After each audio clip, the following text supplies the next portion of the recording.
Okay, my principal asked me to talk in our professional development meeting about some of the things I do in my Montessori kindergarten classroom that help support love and logic and our prevention strategies. So I'm going to go through just a couple little scenarios of some things that I do with my kinders that really help me. At group, we all sit in a circle, we sit in our room, and when we sit down, the first thing I say is, you will show me you're ready when you are sitting crisscross, your hands in your lap, and your voice is silent. When I look around, I see friends who are doing it, and I acknowledge, oh, I see two friends sitting so quietly, crisscross with their hands in their lap, and their voice is silent. So I reiterate exactly the expectation that I'm looking for and what those kids are matching. That really helps me.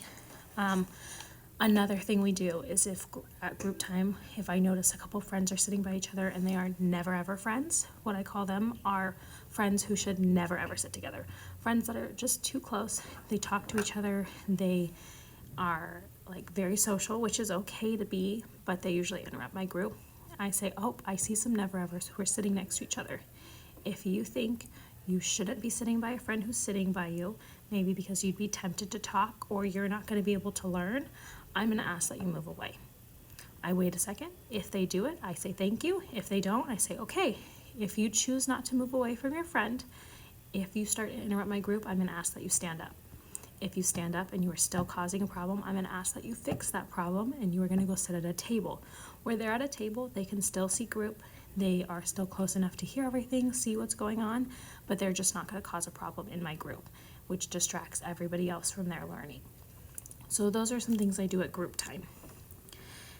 Now, when it comes to sitting at group, and if I ask a question such as like, what India is a country in what continent?